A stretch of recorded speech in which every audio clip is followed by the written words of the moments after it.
Oke, kita balik lagi. Dan kali ini kita bakal kupas tuntas salah satu grup yang, wah, paling seru nih kayaknya di Piala Dunia 2026. Grup E. Ini ceritanya soal satu raksasa sepak bola yang lagi diuji dan tiga tim penantang yang siap banget bikin heboh. Bayangin deh, di satu sudut ada Jerman, juara dunia 4 kali, legenda.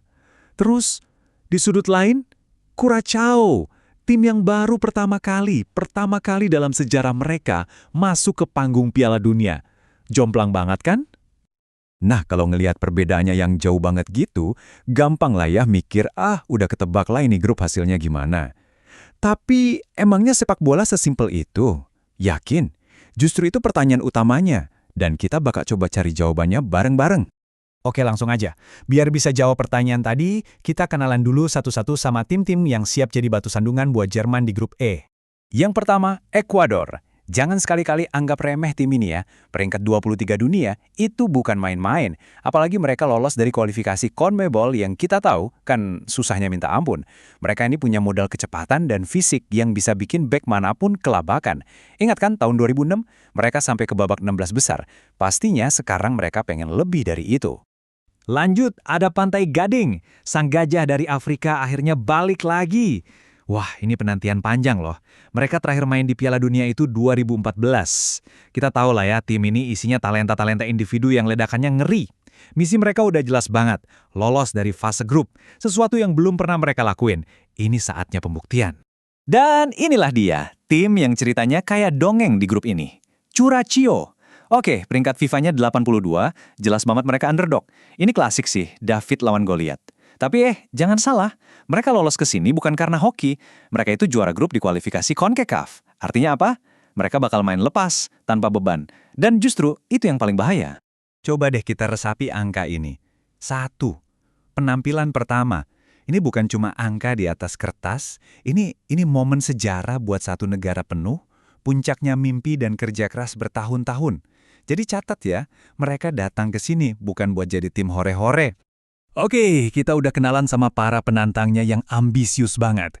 Sekarang yuk kita balik lagi ke sang raksasa yang jadi target mereka semua, Jerman.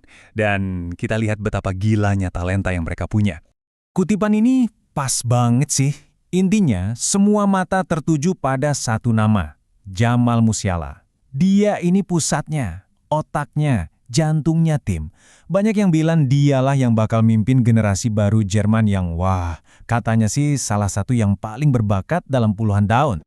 Nah, yang bikin makin serem, Musiala itu nggak sendirian. Dia punya partner in crime yang sama gilanya, Florian Wirtz.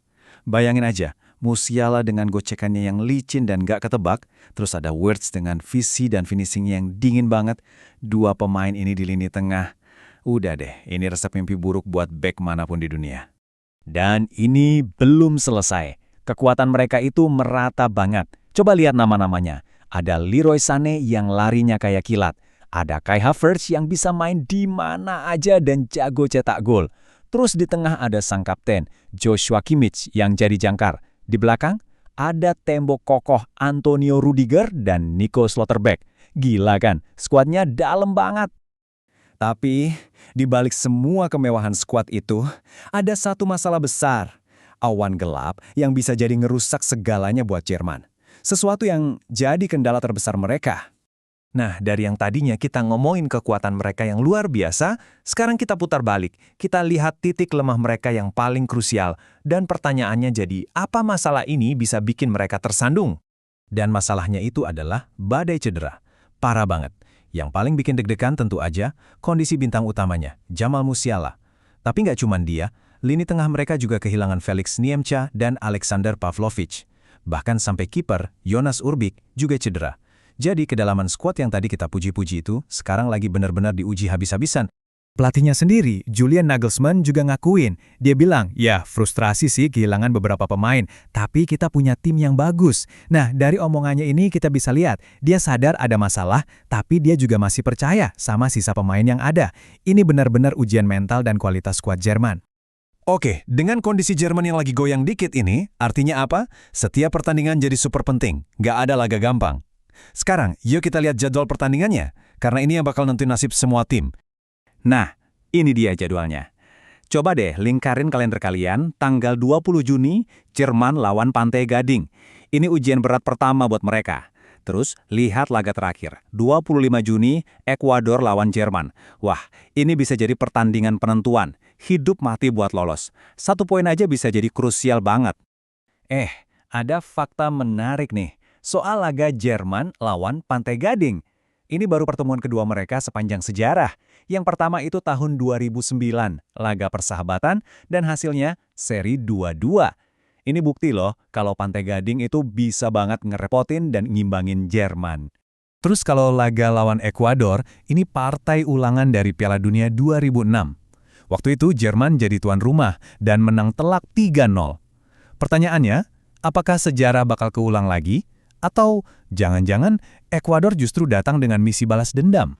Jadi, setelah kita lihat semua ya, kekuatannya, kelemahannya, jadwalnya, semua ini ngerucut ke satu pertanyaan besar yang paling penting. Jadi gimana? Di satu sisi, ada generasi emas Jerman yang super berbakat tapi lagi pincang karena cedera. Di sisi lain, ada tim-tim penantang yang semangatnya lagi nyala-nyala. Kira-kira, Jerman bakal tetap nunjukin kelasnya sebagai raksasa? Atau kita justru bakal disuguhin kejutan besar-besaran di grup E? Jawabannya, ya kita tunggu aja di lapangan.